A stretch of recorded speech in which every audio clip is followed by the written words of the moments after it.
Hello everyone. आज की इस वीडियो में पढ़ने वाले हैं भेषज कल्पना का चैप्टर नंबर 1, जिसमें हम भेषज का इतिहास पढ़ेंगे और भेषज है क्या उसके बारे में पढ़ेंगे। जितने भी नोट्स हैं ये एनसीएसएम के अकॉर्डिंग है। नोट्स की पीडीएफ आपको डिस्क्रिप्शन बॉक्स में मिल जाएगी। स्टार्ट करते हैं लेक्चर। भेषज भेषज के बारे में क्या कहा गया है। भेषज भीषम रोगभ्यम जयति येन इति भेषज्यम तस्य भाव कर्म व भेषज्यम। मतलब क्या कहा गया, अर्थात जिसके द्वारा रोग भय को दूर किया जाता है उसे भेषज कहते हैं। मतलब जिसके द्वारा रोगों के भय को दूर किया जाता है वो होता है हमारा भेषज, और उसका जो कर्म होता है वो कहलाता है भेषज्य। अब हम बात करते हैं कल्पना। तो भेषज्य दो वर्ड से, भेषज्य कल्पना दो वर्ड से मिलकर बना भेषज्य और कल्पना। कल्पना के बारे में क्या कहा गया,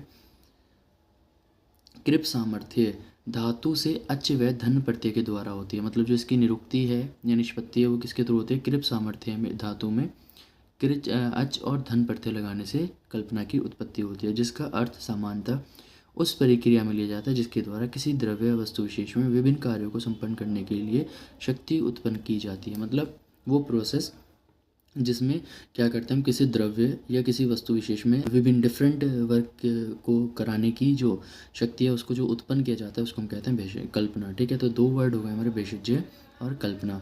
अब हम बात करते हैं जो हमारा भेषज्य कल्पना है उसका इतिहास क्या है। तो देखिए, भेषज्य कल्पना का इतिहास वैदिक काल से ही माना गया है। वैदिक पीरियड से ही भेषज्य कल्पना का इतिहास माना गया है। और शास्त्रों में जो है कल्क का प्रयोग स्वरूप शास्त्रों में इस प्रकार बताया गया है। उपदशंती पिष्ठम कल्क, अर्थात पत्थर या दांतों के द्वारा पिसा गया द्रव्य कल्क का स्वरूप कहलाता है। कल्क कहते हो आप एक तरीके से चटनी कह सकते हो आप। ठीक है, कल्क क्या है हमारा, एक तरीके से चटनी। तो मतलब क्या है, यह हमारा कल्क का प्रयोग या स्वरूप किस तरह बताया गया है कि जो दांतों या पत्थर पे पीसा गया उसको हम क्या कहते हैं, कल्क कहते हैं। ठीक है, भेषज्य कल्पना के विषय विवेश के दृष्टिकोण से निम्न कालों का विभक्ति किया जा सकता है। जैसे इसमें जो हमारा भेषज्य कल्पना है इसके चार काल बताए गए हैं। वैदिक काल में भी इसका कहीं ना कहीं डिस्क्रिप्शन मिलता है भेषज्य कल्पना का, और संहिता काल में भी, मध्यम काल में भी और आधुनिक काल में भी, है ना। तो चारों पीरियड्स में जो हमारा भेषज्य कल्पना है उसका कहीं ना कहीं डिस्क्रिप्शन मिलता है। ठीक है,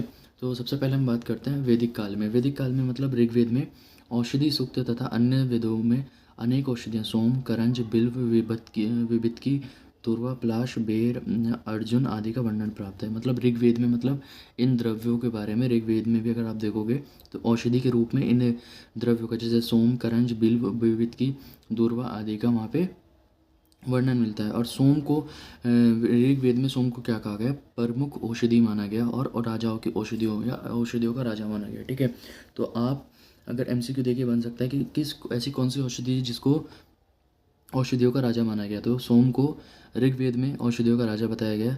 अथर्ववेद में औषधि का महत्वपूर्ण उल्लेख मिलता है, इसीलिए इसे भिषक वेद या भेषज्य वेद भी कहते हैं। मतलब जो अथर्ववेद है उसमें औषधि के बारे में महत्वपूर्ण जानकारी दी गई है। ठीक है, और अथर्ववेद से ही क्या है, हमारा आयुर्वेद बना है, अथर्ववेद की ब्रांच है। ठीक है, तो उसमें क्या है, औषधियों के बारे में डिटेल डिस्क्रिप्शन दिया है। ठीक है, या हमारे ड्रग्स के बारे में जो हम आयुर्वेदिक मेडिसिन हैं उनके बारे में वहाँ पे डिटेल में बताया गया है। इसीलिए हम उसको क्या कहते हैं, भिषक वेद भी कहते हैं, भेषज वेद भी कहा जाता है। तो आपका ये एमसीक्यू ये भी बन सकता है कि ऐसा वो कौन सा वेद है जिसको भिषक वेद या भेषज वेद कहा गया। तो आप याद रखिएगा अथर्ववेद है। ठीक है, तो ये हो गया हमारा। अब देखो अथर्ववेद में अगर हम बात करते हैं, अथर्ववेद में अंजन का भी उल्लेख मिलता है। ठीक है, तो अंजन का डिस्क्रिप्शन भी अथर्ववेद में कहीं ना कहीं दिया हुआ है। वैदिक कालीन मनुष्य दूध से दही, मट्ठा एवं नवनीत से घृत निकालने में पूर्णतः निष्पात थे। साथ ही दूध के विकारों का भी उन्हें ज्ञान था। मतलब जब हम एंशियंट पीरियड में देखते हैं, वैदिक काल में देखते हैं, तो उस टाइम पे क्या थे लोग, मतलब जानते थे कि दही से मट्ठा बनता है, मट्ठे से नवनीत, और नवनीत से क्या बनता है, घृत बनता है। तो इसमें कहीं ना कहीं उनको प्रोसेस पता था। ठीक है, भेषज से रिलेटेड प्रोसेस पता था, तो उसका वहाँ पे वर्णन मिलता है। सर्वप्रथम ब्राह्मण ग्रंथों एवं पुराणों में सोमरस विधि का वर्णन मिलता है। सोमरस क्या है ये हम धीरे धीरे पढ़ेंगे। ठीक है, जब हम पंचविध कषाय कल्पना पढ़ेंगे तो उसमें देन उसके बाद हम बात करेंगे। ठीक है, तो सोमरस का वर्णन कहाँ पे मिलता है, सोमरस सर्वप्रथम किस में मिलता है, ब्राह्मण ग्रंथों और पुराणों में मिलता है। मनुस्मृति में विविध मांस के भोजनों को पकाने का उल्लेख मिलता है। ठीक है, तो मनुस्मृति में बताया गया है कि कौन कौन से मांस को किस किस तरह से आपको पकाना है। अब है हमारा दूसरा काल संहिता काल। तो संहिता काल में चारों संहिताओं में मिलता है चरक, आचार्य चरक में या चरक संहिता में सुश्रुत संहिता, काश्यप संहिता और अष्टांग और हृदय और अष्टांग संहिता, इन दोनों में क्या है विशुद्ध कल्पना का उल्लेख मिलता है, डिस्क्रिप्शन मिलता है। जैसे आप जानते हो चरक संहिता में अध्याय 2 मतलब चैप्टर 2 में आपने फर्स्ट पार्ट में 32 यवागु पढ़े होंगे, तो वो भी यवागु किस में आते हैं, भेषज कल्पना में आते हैं। अध्याय 3 यानी कि चैप्टर 3 में 33 सिद्धम चूर्ण या हमने चूर्ण वगैरह जो पढ़े थे वो भी हमारे उसी में आते थे। और अध्याय 4 में पंचविध कषाय कल्पना, जैसे सवरस, कल्क, कवात, हीम और फांड। ये एक्चुअल में होते क्या है, कल्क किसे कहते हैं, सवरस किसे कहते हैं, कवात किसे कहते हैं। तो सवरस होता है हमारा सिरप, कवात होता है हमारा कल्क होता है हमारा चटनी की फॉर्म में, ठीक है। तो ये जब जितनी भी चीज़ें हैं धीरे धीरे एक एक हम करके पढ़ेंगे कि सवरस के बारे में क्या है, सवरस एक पूरा चैप्टर है, ठीक है। कल्क के बारे में पूरा एक डिटेल डिस्क्रिप्शन दिया हुआ है। तो ये हमारे सिलेबस में यही 5 हमें पढ़ना है, सवरस, कल्क, कवात और हीम, फांड, ठीक है। अब हम बात करते हैं आचार्य सुश्रुत ने। आचार्य सुश्रुत ने भी पंचविध कषाय कल्पना मानी है। पंचविध कषाय कल्पना में कौन आता है, सवरस, कल्क, कवात, हीम और फांड। और साथ साथ इन्होंने क्या किया, एक कल्पना और ऐड की, शीर कल्पना, ठीक है। आचार्य काश्यप के बारे में अगर हम बात करते हैं, आचार्य काश्यप ने 7 कल्पनाएं मानी है, चूर्ण, शीत, अभिशव, सौरस, फांड, कल्क और कवात। इन 7 कल्पनाओं को मौलिक कल्पनाएं बताया, ठीक है।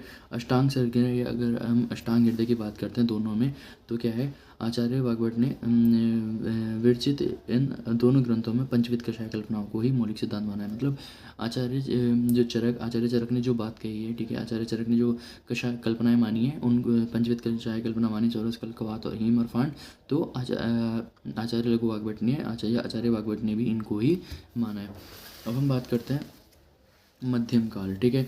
मध्यम काल को क्या कहा जाता है, रसशास्त्रीय काल भी कहा जाता है। तो एक एमसीक्यू ये भी बन सकता है आपका कि वो कौन सा काल है जिसको रसशास्त्रीय काल कहा गया है, ठीक है। तो संहिता काल के बाद कौन सा, रसाचार्य नागार्जुन द्वितीय ने अपने ग्रंथों, कौन कौन से ग्रंथ लिखे गए हैं, रसेंद्र मंगल, रसरत्नाकर, कष्टपुट आदि में खनिजों पर अनेक धातुवादात्मक क्रियाओं का वर्णन किया, ठीक है। तो मतलब आचार्य रसाचार्य किसने, नागार्जुन ने, मतलब अपने जो नागार्जुन सेकंड थे उन्होंने बहुत सारे ग्रंथ लिखे हैं, जैसे रसरत्नाकर, कशपुट या रसेंद्र मंगल में मतलब अनेक खनिज पदार्थों का वहाँ पे वर्णन किया है, ठीक है। और इसी तरह आचार्य चक्रदत्त, तो आचार्य चक्रपाणि ने एक किताब लिखी है जिसका नाम है आचार्य चक्रदत्त, तो इसी तरह आचार्य चक्रपाणि ने किताब लिखी है चक्रदत्त, जिसमें क्या है, परपटी कल्पना। परपटी क्या होती है, पापड़ के समान जब हम एक कल्पना मतलब एक मेडिसिन की एक अल्टरनेटिव फॉर्म होती है जिसको हम किसमें, पापड़ की फॉर्म में बनाते हैं, ठीक है। तो उसको हम कहते हैं परपटी। तो परपटी का सबसे पहले वर्णन किसमें मिलता है, चक्रदत्त नाम की किताब है, या चक्रदत्त नाम का एक ग्रंथ है जो आचार्य चक्रपाणि ने लिखा हुआ है। इसी तरह गद्य निग्रह जो किसने लिखा है, आचार्य सोढल ने लिखा है 12वीं शताब्दी में। इसमें क्या है, तेल अधिकार, लो अधिकार, चूर्ण अधिकार कल्पना का विस्तारपूर्वक वर्णन किया है, ठीक है। इसी तरह षाडंगर संहिता में क्या है, किसने लिखी है, आचार्य षाडंगर मिश्र ने लिखी है 14वीं शताब्दी में, ठीक है। तो ये इम्पॉर्टेंट है कि कौन से आचार्य ने कौन सी ग्रंथ या कौन सी संहिता लिखी है, तो आपको याद होना चाहिए, और कौन से शताब्दी में, ठीक है। तो इनमें इनमें भी इन्होंने बताया कि सवरस, कल्क, क्वाथ, हीम, फान, गिरत, तेल आदि का पृथक पृथक अध्यायों में वर्णन मिलता है। तो इन्होंने भी आचार्य षाडंगर मिश्र ने भी षाडंगर संहिता में अलग अलग इनका सौरस, कल्क वगैरह के बारे में भी बताया हुआ है, ठीक है। अब है हमारा आधुनिक काल। आधुनिक मतलब मॉडर्न टाइम पे जो चल रहा है हमारा। तो आधुनिक काल मतलब कब से स्टार्ट हुआ, 16वीं शताब्दी के बाद से आधुनिक काल स्टार्ट हो गया। इसमें योग रत्नाकर, भेषज रत्नवाली, रसतंत्रसार, भारत भेषज रत्नाकर, सिद्ध योग संग्रह आदि ग्रंथों का वर्णन मिलता है, ठीक है। तो इसमें ये वाला हमारा 16वीं शताब्दी के बाद इतने सारे ग्रंथ हमें मिलते हैं, ठीक है। तो ये था हमारा आधुनिक काल। अब हम बात करते हैं, देखिए एक टॉपिक दिया है हमारा एनसेसम के सिलेबस में, औषध वर्षद भेषज्य। तो औषध और भेषज्य का प्रयोजन क्या है, रोगों को दूर करना। मैंने आपको भेषज्य बताया था। भेषज्य क्या है, जो रोगों के को दूर करता है उसे भेषज कहते हैं, और वो जो कर्म है उसको हम क्या कहते हैं, भेषज्य कहते हैं। तो औषध और भेषज मतलब जो हमारी मेडिसिन हैं, औषध है, उसका भी काम क्या है, रोगों को दूर करना, और भेषज्य में भी क्या है, प्रयोजन क्या है, पर्पस क्या है, रोगों को दूर करना। इसलिए दोनों क्या कहे गए हैं, एक दूसरे के पर्याय कहे गए, मतलब एक दूसरे के सिनोनिम्स कहे गए हैं, ठीक है।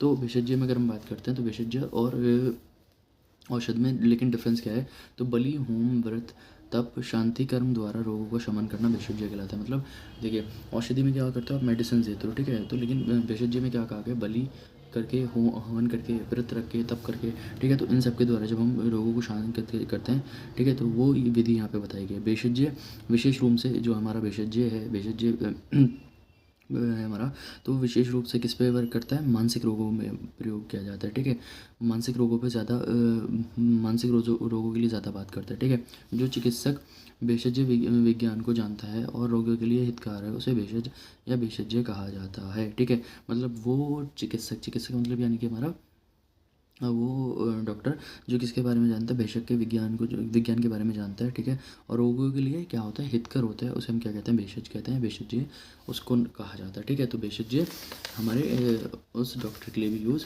किया जा रहा है बेसिकली।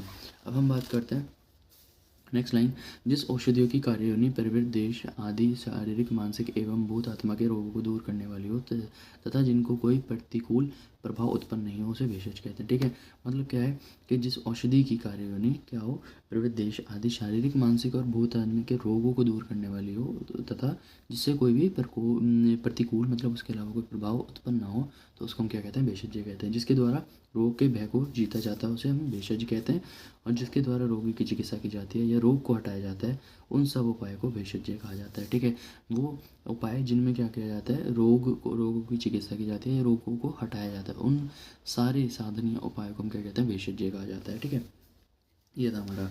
अब हम बात करते हैं औषधि के बारे में। तो औषधि क्या है, दीपन पाचन आदि द्रव्यों का संयोग करके रोगों का शमन किया जाता है। ठीक है, तो हम क्या करते हैं, दीपन पाचन आदि द्रव्यों का संयोग करके, ठीक है, क्या करते हैं, हम रोगों का शमन करते हैं, उसे हम क्या कहते हैं, औषधि कहते हैं। ठीक है, जिसमें औष का मतलब क्या होता है, रस होता है, और औषधि कहते हैं मतलब जो रस है, जो औष मतलब रस होता है उसे औषधि कहते हैं। इसी औष से क्या होता है, आरोग्य प्राप्त होता है, और इसीलिए इसको औषधि कहा जाता है। ठीक है, औषधियाँ क्या होती हैं, व्याधि में हितकर होती हैं। ठीक है, कोई भी व्याधि हुई तो उसमें क्या देते हैं, औषधि देते हैं। औष रस से पीड़ा को दूर किया जाता है अतः उसे औषधि कहा जाता है। वो रस जिससे मतलब क्या किया जाता है, पीड़ा मतलब कोई भी क्या कहते हो, कोई भी प्रॉब्लम को दूर किया जाता है। ठीक है, कोई भी पेन को दूर किया जाता है उसको हम क्या कहते हैं, औषधि कहते हैं। ठीक है, उस रस को हम क्या कहते हैं, औषधि कहते हैं। तो ये था हमारा चैप्टर नंबर 1 जिसमें हमने बात की है भेषज का इतिहास। ठीक है, चारों काल में पढ़ा है, वैदिक काल में, मध्यम काल में, ठीक है, संहिता काल में, और हमने आधुनिक काल में, और उसके बाद हमने पढ़ा था औषध और भेषज में क्या डिफरेंस है। ये नोट्स मैंने आपको डिस्क्रिप्शन बॉक्स में दे दिया। अगर आपको वीडियो पसंद आई है तो प्लीज़ चैनल को सब्सक्राइब कर लेना। Thank you.